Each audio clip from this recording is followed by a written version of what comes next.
Show season is on the go, and I can't wait to share with you guys some of the tips and tricks that I've learned over the past couple of years, why you and where you should be picking your next safari adventure.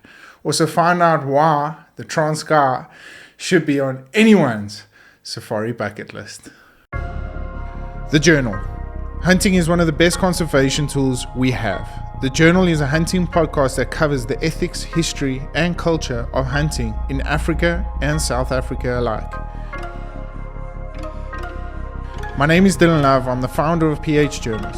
My brand was created to spread awareness why hunting is one of the best conservation tools we have to offer. So if ethical and sustainable hunting is what you're looking for, well then you have come to the right place.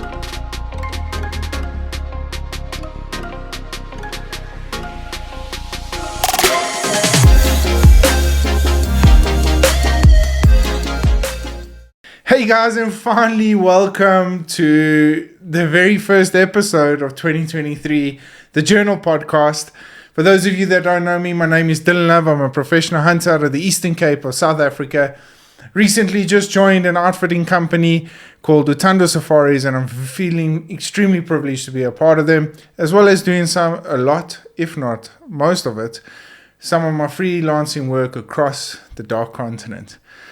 I've been in this industry now for a little over 13 years, and I'm here to share with you some of the tips and tricks on how to get by on your next safari adventure, as well as asking and answering any questions you guys might have to just make your life a lot easier on when you're coming out on your next safari. So to get into it, guys, it's been an incredible journey for the past couple of 2 years. Those of you that have followed me from leaving one outfitting company to kind of going on my own and doing a lot of freelance work, it really has been a very, very special journey, and one I'm very, very fortunate of being a part of. So to get into the swing of things, sorry, I'm catching my tongue here a little bit on this podcast, but for 2023, I just feel that we kicked the first episode off with a couple of things that I've stumbled across and come into, and I feel that everyone that will be listening to this podcast going forward should know and would like to know a little bit more about my endeavors and where this leads PH Journals going forward. Well, to kick things off, I'm extremely proud to have a couple of sponsors on board, and I will be mentioning and touching a little bit on each one of them as we go along for the rest of the season. And the first one this year that I'm going to touch on, and a very, very special one, very close to my heart, is Skullies. It's a team from Port Elizabeth that 3D scans skulls, original skulls, and transforms them into 3D resin prints such as these. I don't know if you can see it if the light's not too glaring. If you're watching this on YouTube, these are wonderful scaled models of actual skulls that have either been picked up, shot, hunted, or ethically killed out in the bush. They range from the spiraled horn slam, Big Five. There's a couple of species that are going to be launched, from the tiny 10 to the springbuck. Just everything across the board. It's just so exciting to see the scope that these guys are stretching it, and the education behind it is just really, really awe-inspiring. So to the team from Skullies, thank you so much for allowing me to be a part of this.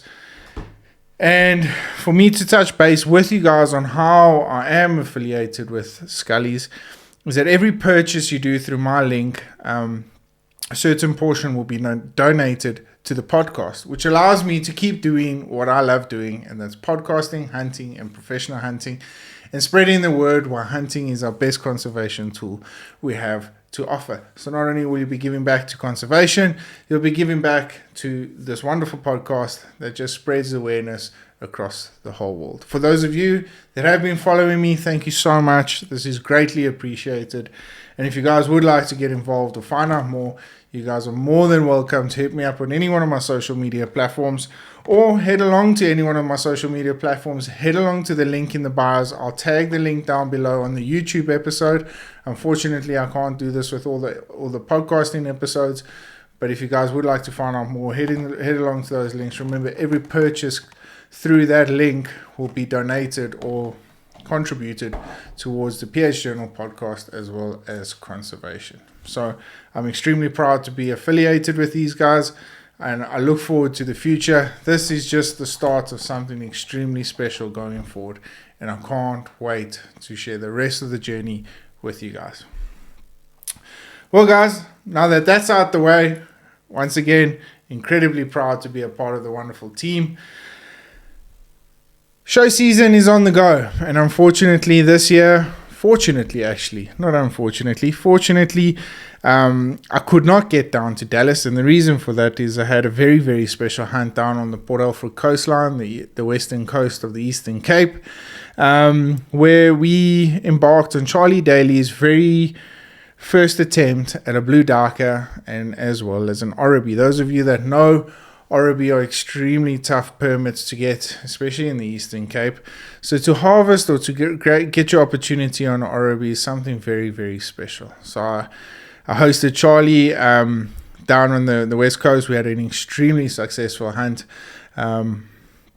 We sat in the blind the first day. We got in there a little bit later than I would have liked. This is for the blue darker sitting over a watering hole. We knew that there was a pair of blue darker coming in, a nice female as well as a nice ram, and we got in there in the morning a little bit too late, with no action whatsoever. We saw some beautiful nice Learys. That was about it.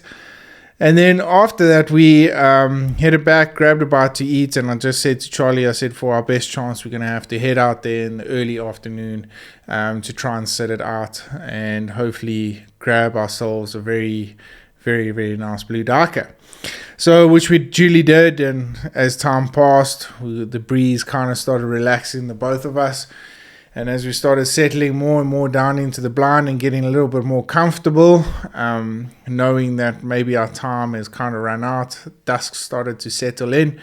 So around about, I think it was 17:55, this beautiful ram came trotting up to the watering trough or the watering hole.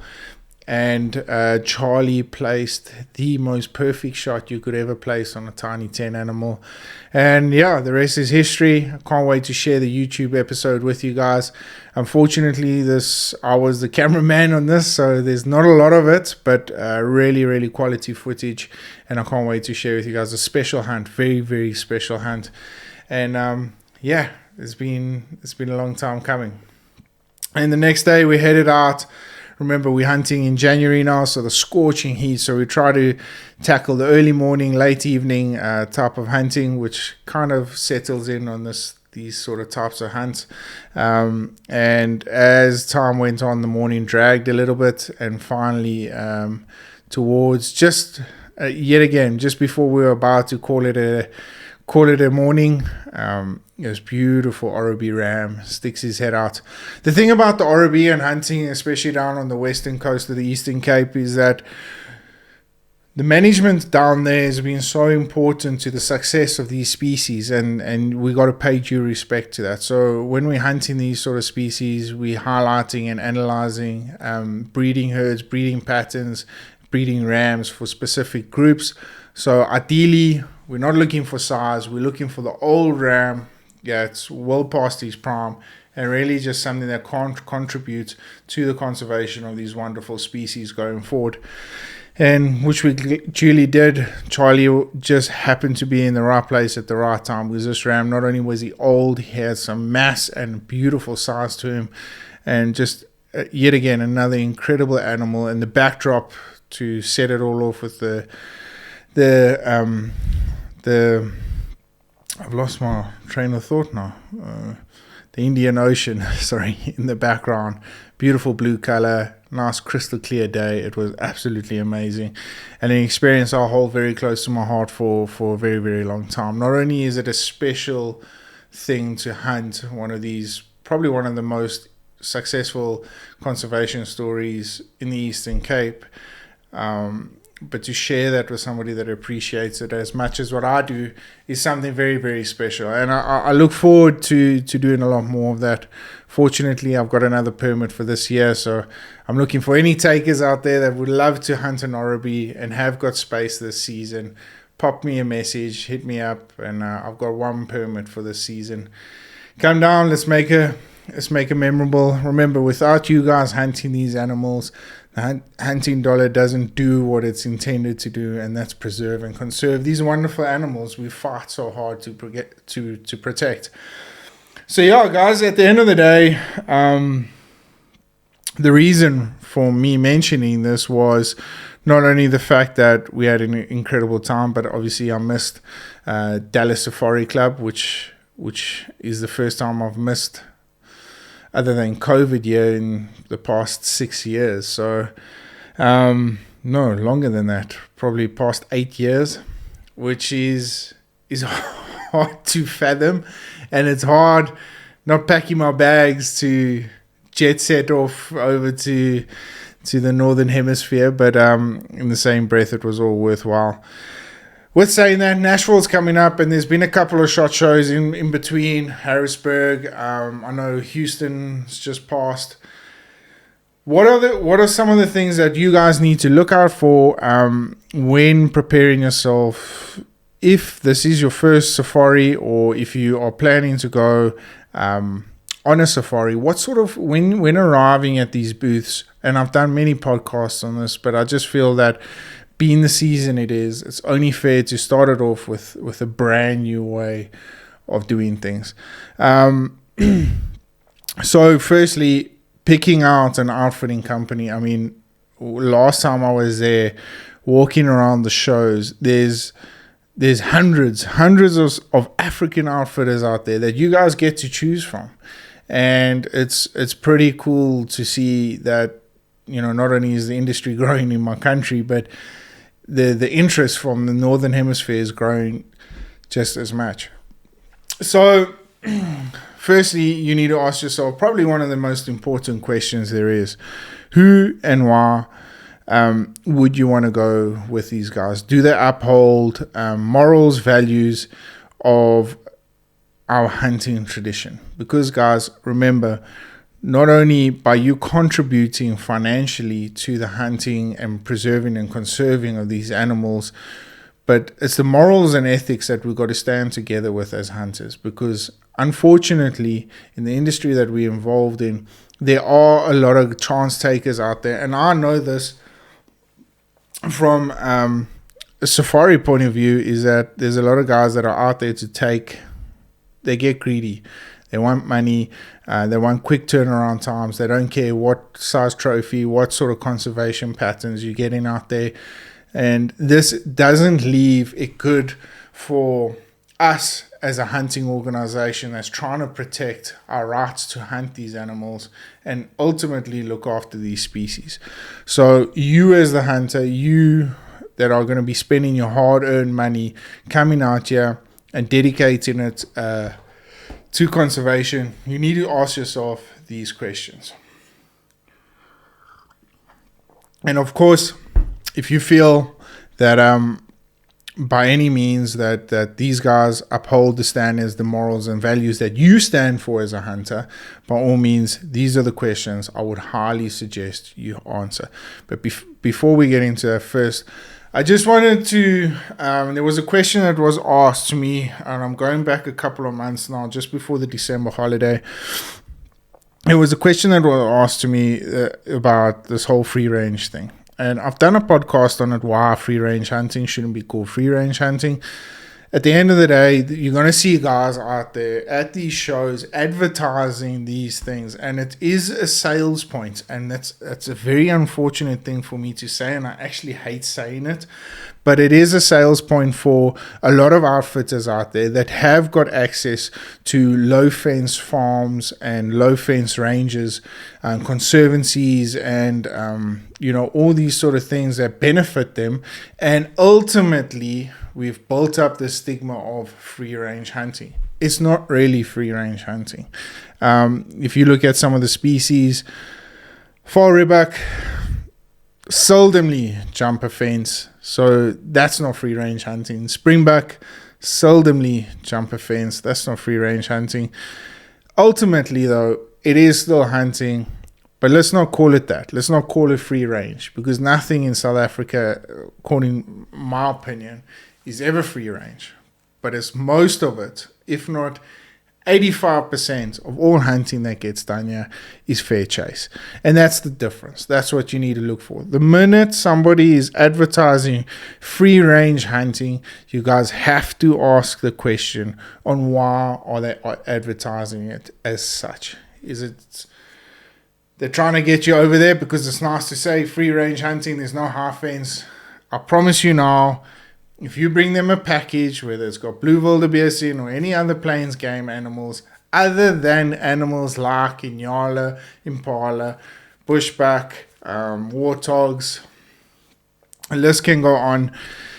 Those animals that are kind of found free range, that roam freely around conservancies, parks, wherever the case may be, farms, ask the question, where will you be shooting the blue wildebeest? Where will you be shooting your black wildebeest? Where will you be shooting your gemsbuck? All those sort of things. And really just start putting the hammer to these outfitters that believe that by them giving you a fake sales gimmick is actually working. And that's just honestly my personal opinion about it. I don't like the word free range. Fair chase for me is a lot better way of saying things, because you and I both know that when it comes to free range, the word gets skewed a hell of a lot. So, yeah, that's just to clear that up. And then questions to ask. So, probably some of the most important questions to ask is, number one, your taxidermy. Where's your taxidermy getting done? How is it getting handled? Are you dipping and packing, shipping, all these things, etc.?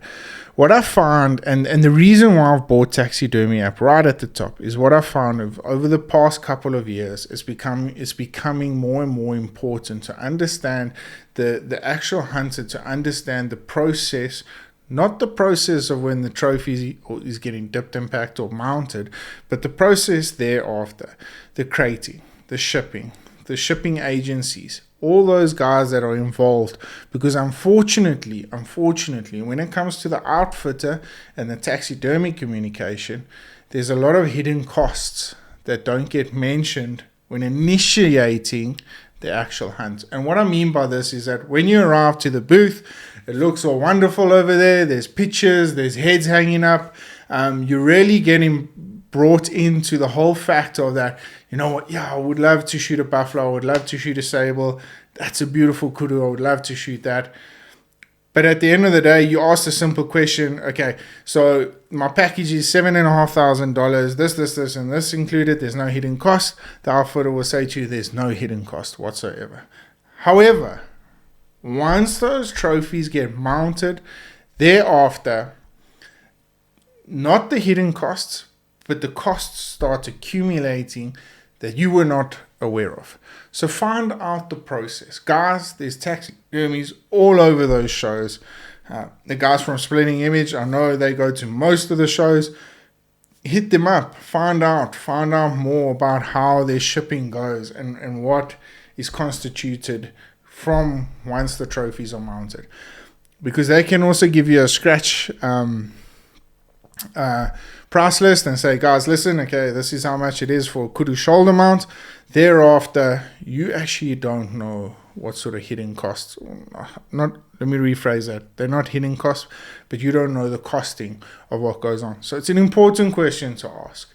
And I know it's not always the guy's first intention to ask those sort of questions, but once you get that out the way, the rest of your hunt planning and the rest of the way you consume information coming in from that booth is a lot easier, because the guy is going to be skeptical and say, okay, listen, he's aware of these costs, let's do a deal. And that's just my personal opinion. I could be wrong on it, but after being at these shows for the past 8 or 9 years, that's what I've understood. People love to get a deal based on what they see.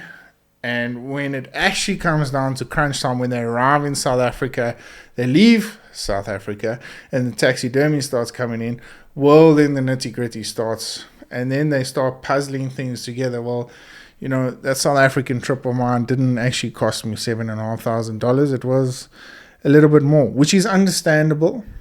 And I'm sure a lot of the guys out there anticipate that it would cost more. But get those nitty gritties, get the ugly questions out the way. So taxidermy, that's the first one. Ask those questions. Ask the hard questions. Don't be afraid to.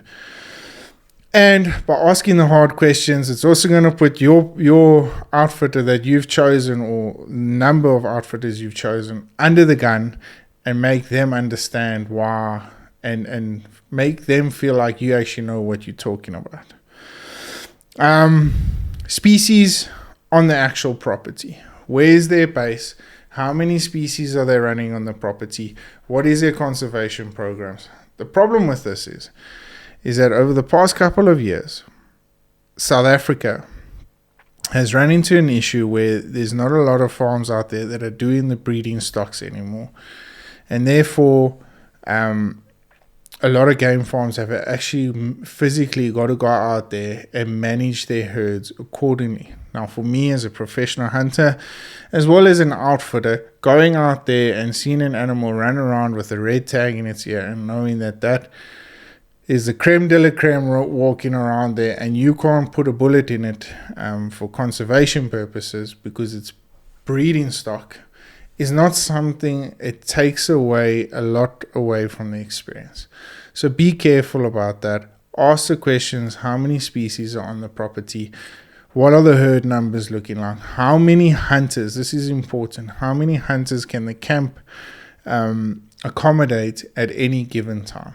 The reason for this is that if a camp can hold more than 5 to 7 hunters, I feel that you would need to hunt at least out of 100 to 200,000 acres of property. And the problem about that is that not a lot of game farmers do that. So if guys are saying to you, no, well, we can accommodate 8 to 10 hunters at any given time, there's two things that this means. Is number one, they stock in their farms on a regular basis. And number two, there's a lot of traveling involved. If there aren't any of those species on the property, you will be traveling a lot. The traveling, for me, is not a bad thing because you get to see the sights and scenes of South Africa across. A lot of people don't like it, but for me personally, I think it's a wonderful adventure. If I can't get specific species at my base where I'm based out of, and I've got to travel, I make it part of the safari experience by sharing different cultures and educating my clients on what sort of towns are we passing, why this is rich in this sort of habitat, the vegetation, the bird life, that sort of stuff. Because at the end of the day, that's what your PH is trained to do. He's trained not only to guide you on the correct animals, but share his knowledge across the whole platform. And if he's not doing that, he's taking away a little bit of your experience out of South Africa. So, yeah, ask the question, how many hunters in camp? One of the most important questions for me, especially, is who is my PH and why? And the reason why I say this, sorry.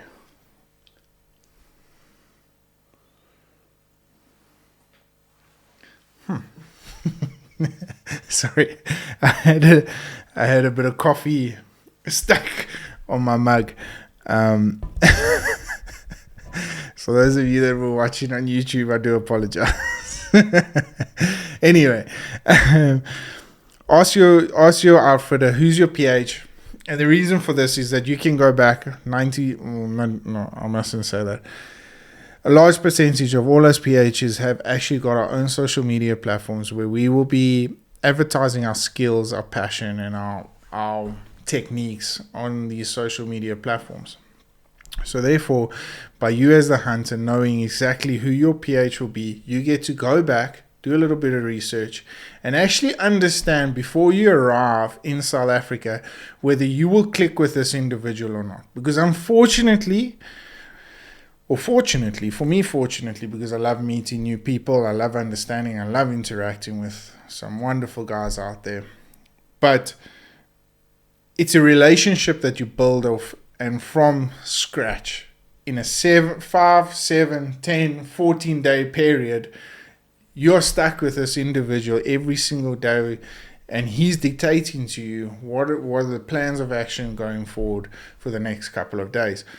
So by you anticipating, by you building yourself up and understanding where this individual is coming from, by watching a lot of his YouTube videos, if he has that, Facebook, Instagram, all these sort of things, it also allows you to get a better understanding of what you are in for as far as a professional hunter. It also teaches you a lot of tips, tricks, and techniques that specific PH uses in the bush. I know there's a lot of PHs out there that enjoy the long distance shooting all the way. Just even things as simple as how they put up their shooting sticks so that you get the opportunity 3-4 months before you come out on a safari to actually see, okay, my PH puts these sticks out this way, let's practice. And I know this maybe sounds ridiculous. For those of you that have been coming off to South Africa for years and years and years, and touch wood, never had a bad experience with the PH. There's a large percentage of guys that have. And the reason is because a lot of the guys on day 3 or 4 actually get frustrated with one another because the certain techniques haven't been followed and the hunters start slipping into bad habits as well as the professional hunters. If there's some sort of understanding, those days become a lot easier.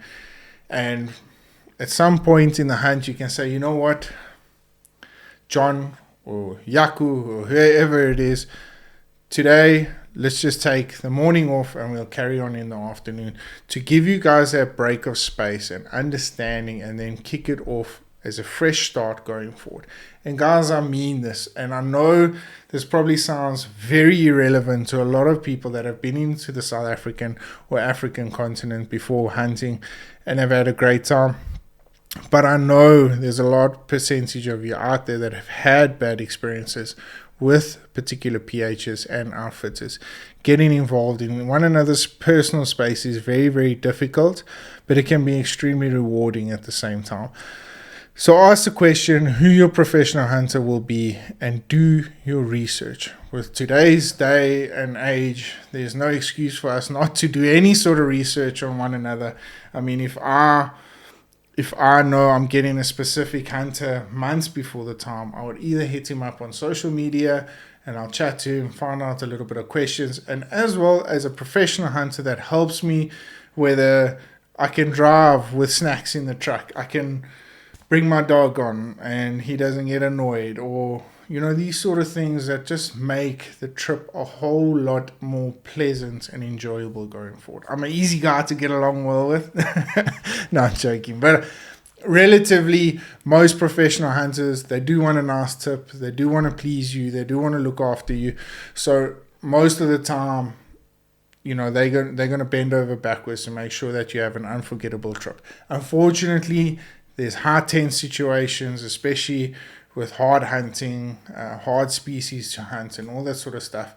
And it does create a little bit of tension, and this will just create an easier way for you to bypass that tension and have a better understanding of your professional hunter. Climate and best time of the year. So I wrote a blog about this, and you can find it on my social media or on my website, www.phjournals.com. About hunting in summer. I did a hunt 2 years ago, and obviously now just recently in January, and I found it was a wonderful time of year to hunt. Unfortunately, there are a lot of species that are dropping babies, and the cycle is there, and people will query whether it's ethical or not to hunt. Selective hunting is always going to be key this time of the year. The winter's hard on our animals and the summer's not so harsh. However, the older, weaker animals do get absorbed by parasites and other predators and things that go on. So if you want to look at it from that way, there is some sort of aspect as far as conservation is concerned. But have a look. There's the warthog rat that comes in April, as well as the kudu. He's a fellow deer that, in our parts of the area are early March, early April, late March, where we really really want to start setting people up. So if you want a nice fallow deer, late March, early April, that's where you want to be when the rat starts kicking in. Kudu later, warthog later in April. So just find out those basic informations, and they'll be able to assist you going forward on when they recommend. Obviously, be careful of falling into the trap of when they just want to slot you in wherever they can or wherever they've got an open space. If you have certain species that you have understood that a certain time of the year is better for them to hunt, and they want to slot you in, for instance, if you want to shoot a kudu and they want to slot you in September, it's not going to work. Don't do it that way. Rather wait another season, come out, and if you really want a nice kudu, make sure that you book for the rat month. So very, very simple. Climate, obviously. How hot is it going to be in camp? What are the coolest temperatures? Just so that you can just pack your gear a whole lot easier. I will have gear recommendations coming up on my website soon. So if you would like to find out more as the podcast goes on, this season, I will be posting more tips and tricks that you guys can actually go onto my website, download, and utilize when you come out on your next safari. Make sure that you highlight your bucket list species, and why I say this is that because these guys will also have the opportunity. For instance, a lot of species take a lot of preparation to actually plan a hunt. For instance, this last hunt I was on, the blue darker Oribi, it just didn't happen in a couple of days. It actually took me 2, 3, 4, 5, even 5 months to plan these sort of things. You got to set up watering holes, you got to set up blinds, you got to make sure that everything is right in order. These clients are coming out here, you guys are coming out here as hunters to spend good money with us, and it's only fair for us to have a fair amount of time that we can prepare to have the best possible experience and best possible chance for you to harvest or to shoot or to hunt your bucket list animal. So make sure that that's a priority. I know there's a lot of guys that go out there and they highlight that we want a 50-inch kudu. I'm not advocating for those people. I don't like that. I don't think that's fair hunting. But at the end of the day, there is a place for it in the industry. I like the people that come out there and say, Dylan, I want a Cape Graceback. I've got enough time to prepare for that Cape Graceback. Make sure that all my permits are in place. Make sure that all the right paperwork's in place. So once those clients get you, especially with the Bontebok, I see now, I'm not sure if they've been removed of CITES, but make sure that the paperwork's in order. So once you get here, it's a hassle-free planning. You don't have to worry about paperwork. You don't have to worry about contacting US Fish and Wildlife and getting all these things in tuned. So just make sure that you highlight your top priority animals as well as your bucket list animals that you would like to take on that safari. And then last one, I'm going to do a full podcast on this because I think the last one I did got extremely positive feedback out of it, and I was super proud of how it was received. But deposits and tips. Okay. Arriving at the booth, make sure that when these guys are asking for deposits, that it's all legit. Don't just pay your deposit willy-nilly in order for you to book a spot. Make sure that you do your homework before. Ask these questions. Go back if you are fortunate enough to spend 2 or 3 days at the show, that you get to ask many more questions. Make sure that your deposit is always the last thing you pay at the end of the day. And the reason why I say this is that things change. Individuals make promises. And I'm not talking about everyone. I'm talking about a very, very small minority. And some people listening to this podcast or watching this on YouTube might be a part of that small minority that will get taken for a ride. Guys, please do thorough homework when it comes to individuals out there. It is not, the industry is flooded with people that are trying to make a quick buck, with people that are trying to screw other ones over, and they're not there for the good of conservation, for the good of the species, and for the good of the hunter. So just make sure by the time you're ready to pay a deposit that you've asked, you've done your homework, and you feel in your gut that this is the correct individual that you would like to go for.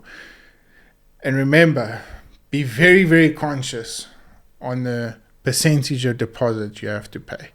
Anything over 50% starts getting a little bit suspicious. In my personal opinion, I'm not saying that everyone's like that, but in my personal opinion, over 50% deposit is very, very suspicious. So just keep your eyes out for that. Tips. I'll most definitely do a full podcast on this.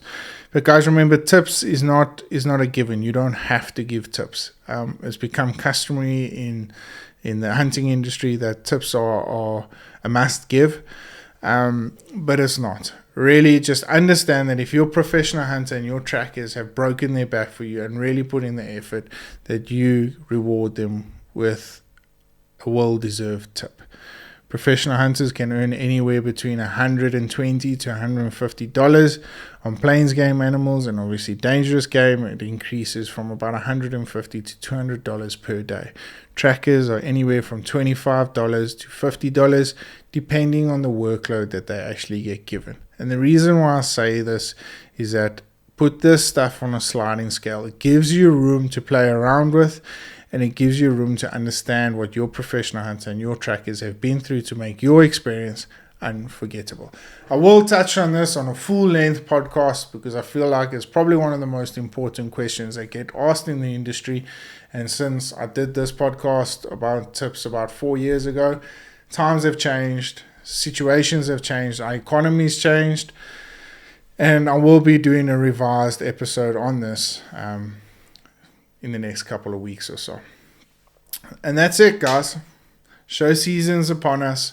Nashville's coming up. I'm sure Harrisburg is coming up as well. There's a couple of other ones, Seattle, Salt Lake, all those ones. Get involved, get out there, ask the questions. And if you guys need any advice, if you are at the shows and you would like, any input, I'm just going to be completely honest. I'm backing no outfitting company. I'm not endorsed by anyone out there in the shows. I will gladly give you my honest opinion about how to go forward with certain questions that have been asked and answered in specific ways. So if you guys would like any help, please feel free to hit me up on any one of my social media platforms. I'm running my social media, so it's me that's answering, and I will gladly try and help you guys where I can. Well, guys, we're coming to the end of the podcast, and I just wanted to touch base. I did mention it right at the start. Why should you guys come out to the Transkei on your next safari adventure? If you're looking for fishing, if you're looking for a different getaway, the Transkei how did I say that? The Transkei is riddled with rich history of wars, of great fishing, and just people living off the land. And I can tell you now, by spending a couple of weeks down there now in the past festive season, it's becoming more and more relevant that these people actually need, and a lot of guys haven't actually experienced that rural part of South Africa. The Transkei was developed back in the apartheid regime, where it actually was its own separate country. It had its own presidents, and a lot of the communities now still live off chief and hierarchy processes in the actual villages. It's extremely rural with limited electricity, limited water. It's really just a wonderful way to see how people actually live off the land. There's a lot of subsistence farming out there, as well as fishing. And it gives you an opportunity to go out there, experience different cultures, see what is actually a rich part of our South African economy, as well as our South African heritage. And I highly recommend that if you guys are coming out, you need to spend nothing less than 5 days out in the Transkei. There's some beautiful resorts along the way. There's Wavecrest, Mazeppa Bay, Cobbin, and the list goes on from Coffee Bay right up to the Port Shepstone area. by all means, I would highly recommend that you guys give that a shot and give it a go and just really embrace that a little bit and understand where it comes from. And it's a fun part of the country. It really is. Well, guys, first episode in the bag. I'm super stoked. Those of you that can see, finally I get my studio space. It doesn't look like much just yet, but I can't wait to share with you guys how it's going to look at the end of the podcasting season. It's still a lot of work, a lot of shelving to go up. I'm super excited. It just gives me room to have my setup. I can walk in at any time, do my podcast, as well as pack it up when I need to, travel along and have a couple of guests. As soon as our government and my municipality plays ball with our electricity, I'm excited to have a lot of guests, and we'll be doing Skype interviews. Suited, well, I hope you're ready for me, because our long-awaited podcast, Cries of the Savannah, I hope is coming up soon.